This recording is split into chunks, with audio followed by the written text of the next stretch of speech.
Behind the false wall in Robert's basement, Diane found hundreds of digital recordings that revealed her ex-husband had been documenting something horrific involving their daughter Emma for years.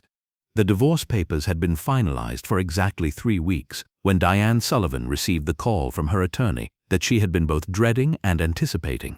After 18 months of bitter legal battles, custody disputes and financial negotiations, she was finally free to retrieve Emma's remaining belongings from the house she had once shared with Robert Matthews. Her ex-husband and the man she now struggled to understand had become a stranger to her. "Mrs. Sullivan, the court order is effective immediately," her attorney, Patricia Hawkins, explained over the phone. "You have the right to enter the property and remove any items belonging to you or Emma, but Robert must be present during the retrieval. The court wants to avoid any disputes about what belongs to whom." Diane had been living in a modest apartment across town with 9-year-old Emma for the past 6 months, ever since the separation had become official and the restraining order had been put in place. The apartment was small but safe, and Emma seemed to be adjusting well to their new life away from the tension and increasingly erratic behavior that had characterized Robert's conduct during the final year of their marriage. The house on Maple Street looked exactly the same as it had when Diane left, but walking up the familiar driveway felt surreal, like visiting a place from a previous life that no longer had any connection to who she was now. Robert's car was in the driveway, and she could see him watching from the living room window as she approached the front door. Robert answered the door before she could knock, his expression carefully neutral, but with an underlying tension that Diane recognized from their final months together. He was dressed casually in jeans and a sweater, looking like the man she had married 12 years ago, but his eyes held a weariness that hadn't been there in their early years together. "Diane," he said, stepping aside to let her enter. "I have Emma's things organized in boxes upstairs. This shouldn't take very long." "Thank you for having everything ready," Diane replied, maintaining the polite but distant tone that had become necessary for their interactions. "I brought my car, so I should be able to get everything in one trip." As they walked through the house toward the stairs, Diane was struck by how empty and sterile everything felt. The family photos had been removed. Emma's artwork was no longer displayed on the refrigerator, and the warm, lived-in atmosphere that had once made this house a home had been replaced by something that felt more like a showroom than a place where people actually lived. "How is Emma adjusting to the new school?" Robert asked as they climbed the stairs to Emma's former bedroom. "She's doing well," Diane replied carefully. "She's made some new friends, and her teacher says she's a pleasure to have in class." The conversation felt forced and awkward, filled with the kind of stilted politeness that developed between people who had once been intimate but now struggled to find neutral ground for basic communication. Diane was eager to complete her task and leave as quickly as possible. Emma's bedroom had been stripped of most of its personality, with only the furniture and a few boxes of toys and clothes remaining. Robert had indeed organized everything neatly, and Diane could see that he had been thorough in collecting items that clearly belonged to Emma. "I think this is everything," Robert said, gesturing to 3 cardboard boxes and a small pile of stuffed animals. "I may have missed a few things, but if Emma realizes something is missing, you can let me know during one of her visits."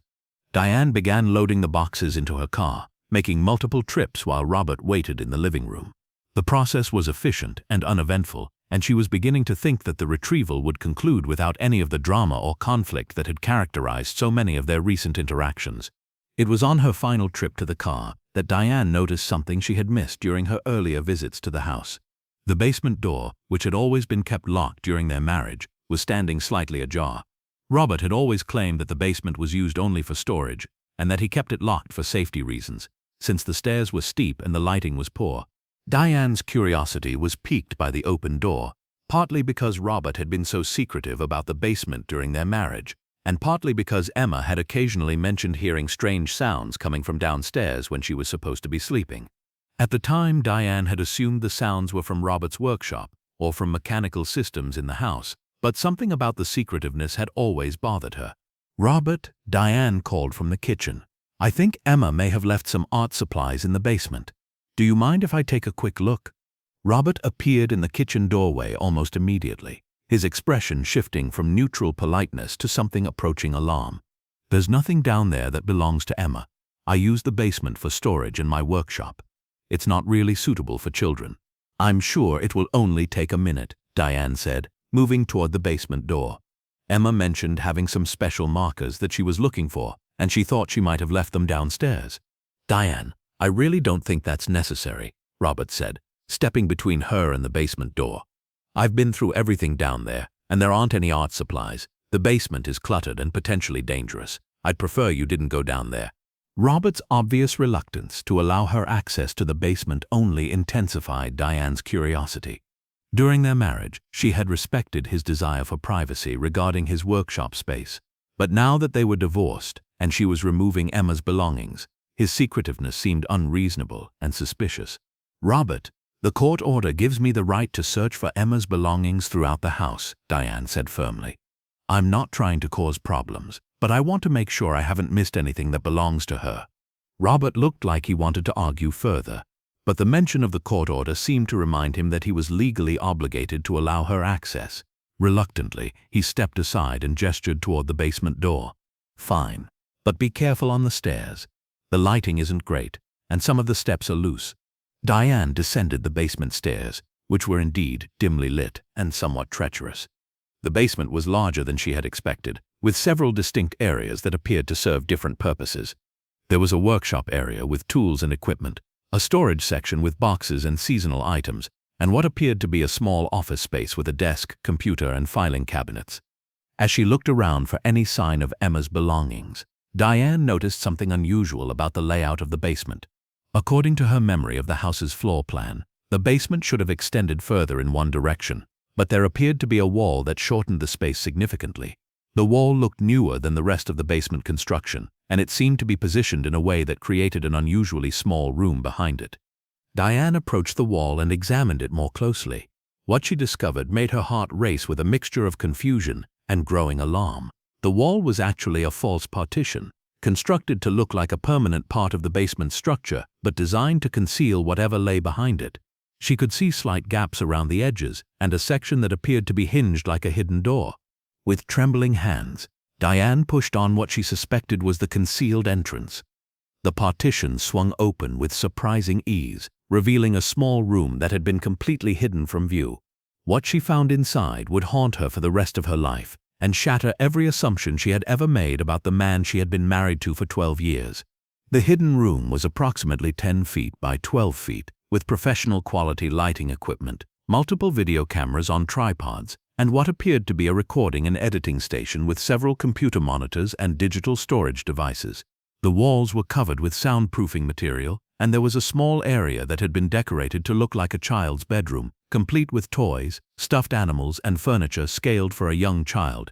But it was the vast collection of digital recordings that made Diane's blood run cold. Hundreds of files were organized on shelves and in storage containers, each labeled with dates and cryptic references that suggested a systematic documentation process that had been ongoing for years. Many of the labels referenced Angel Room sessions, and some included dates that corresponded to times when Emma would have been visiting Robert during their separation. Diane's hands shook as she realized the implications of what she was looking at. The hidden room appeared to be designed for filming children in a bedroom setting, and the massive collection of recordings suggested that whatever had been happening here had been going on for an extended period of time. The professional quality of the equipment and the elaborate construction of the hidden room indicated that this was not a casual or accidental situation, but rather a carefully planned and executed operation. With growing horror, Diane began to examine some of the digital files, hoping against hope that her worst fears about what they contained would prove to be unfounded. What she discovered was worse than anything her imagination could have conjured. The recording showed Emma and other children in various states of undress, often appearing confused or frightened, while adult voices off-camera provided instructions for poses and activities that were clearly designed to create exploitative content.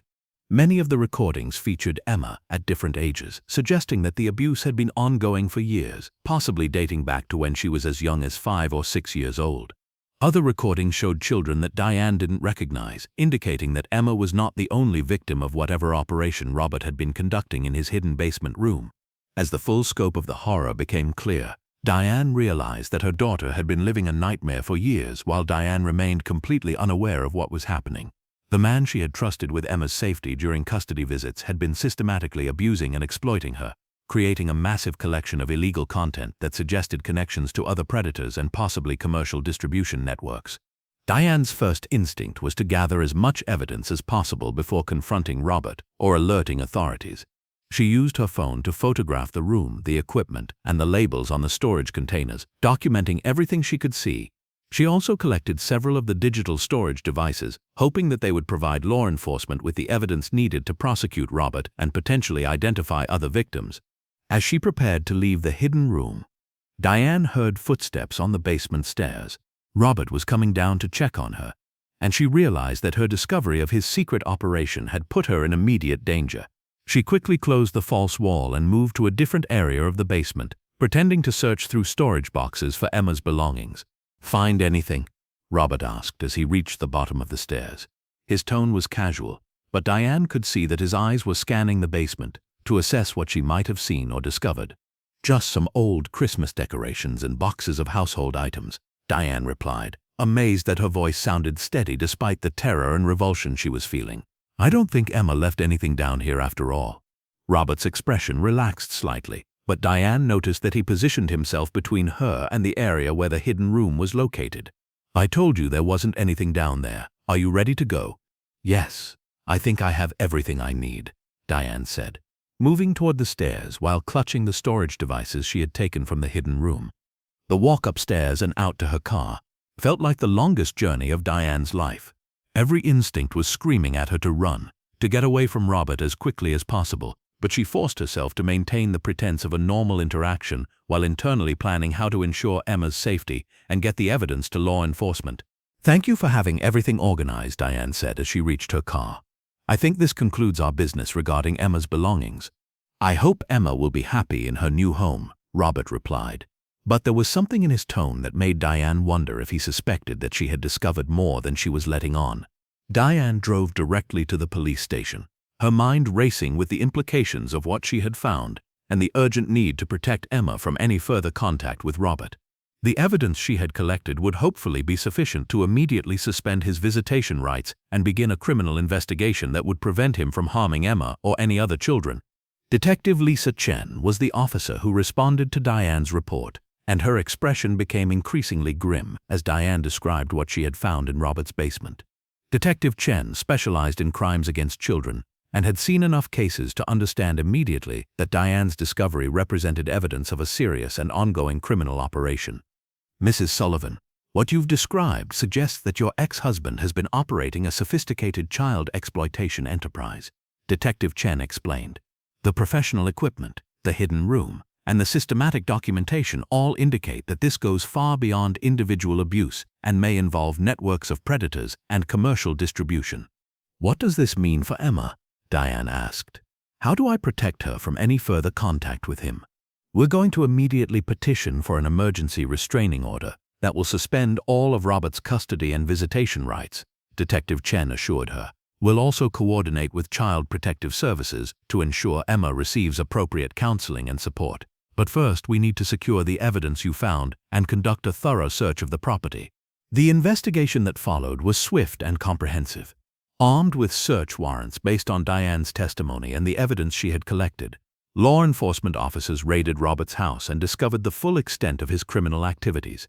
The hidden room contained thousands of hours of recordings involving dozens of children, sophisticated editing equipment for producing distributable content, and evidence of connections to international child exploitation networks.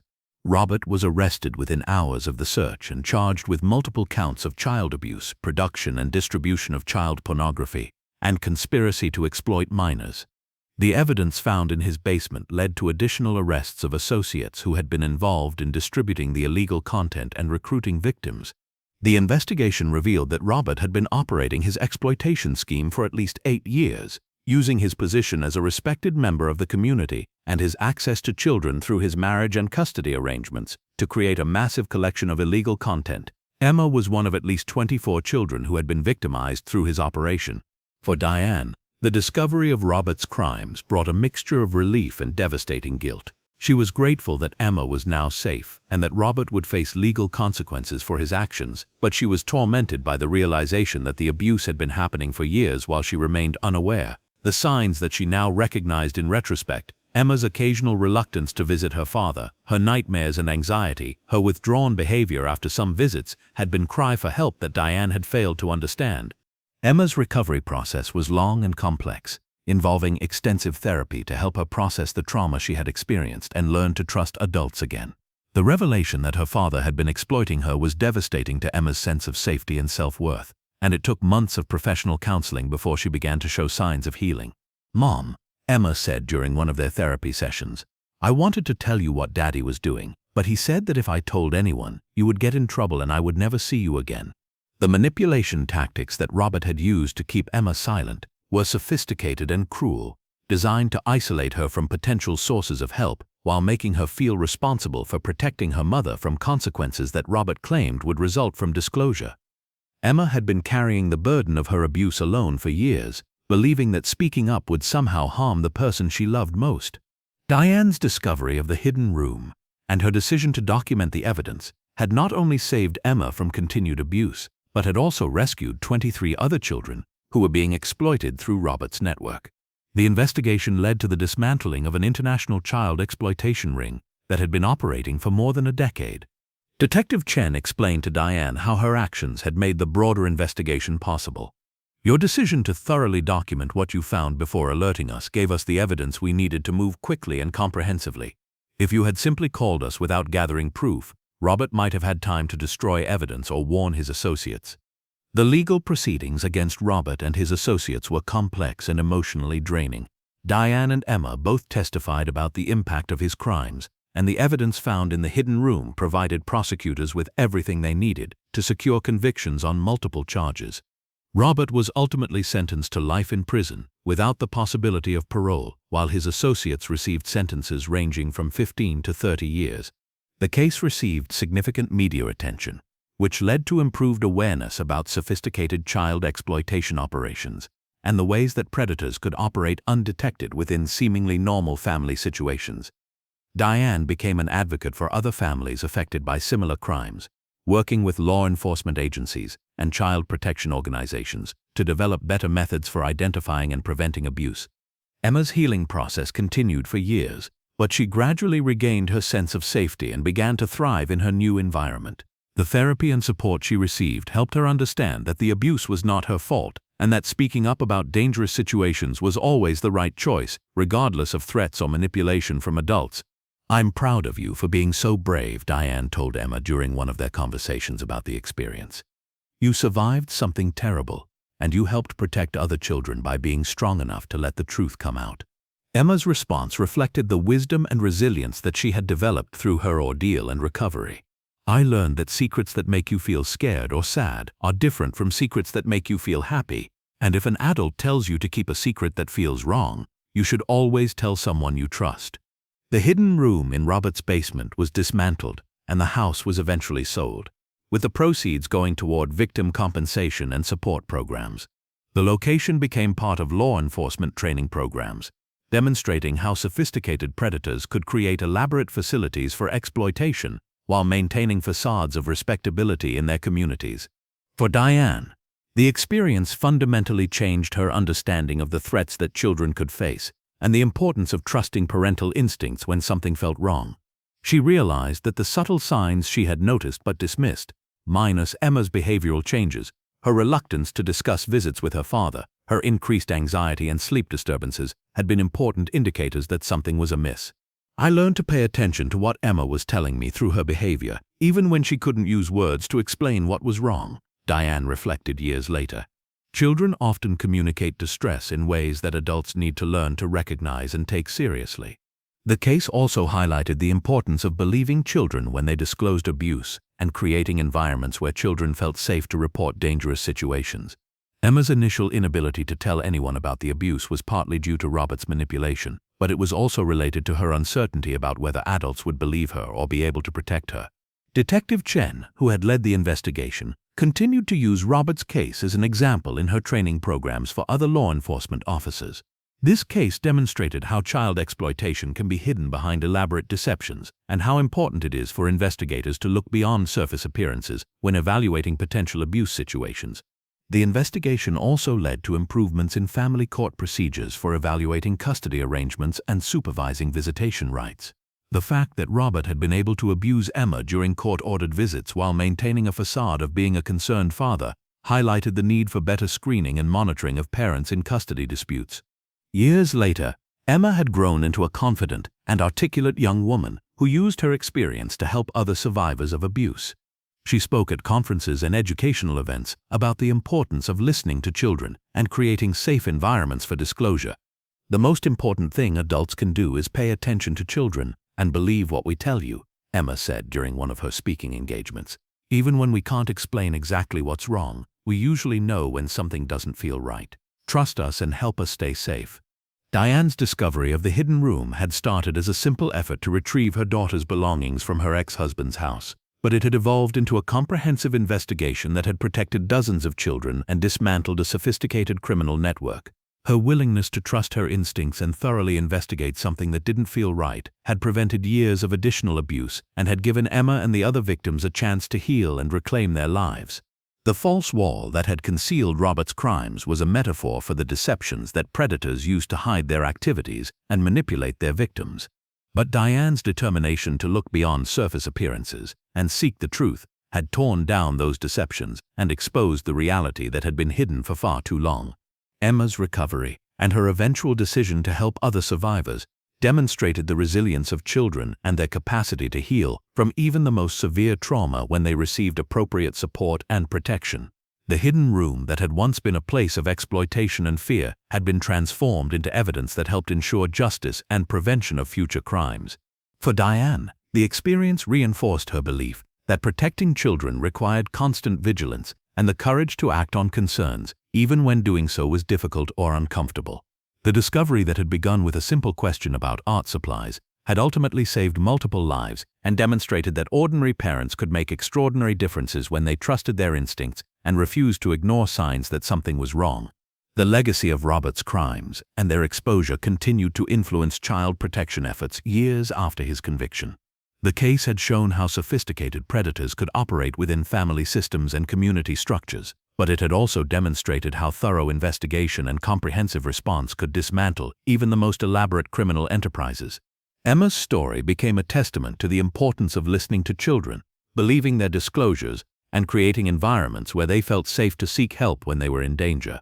Her courage in surviving her ordeal and her eventual decision to help other victims showed that even the most traumatic experiences could be transformed into sources of strength and positive change. The hidden room was gone, but the lessons learned from its discovery continued to protect children and families long after the physical evidence had been removed. Diane's decision to investigate what seemed wrong had not only saved her own daughter but had also prevented countless other children from experiencing similar trauma, creating a legacy of protection that extended far beyond their individual family.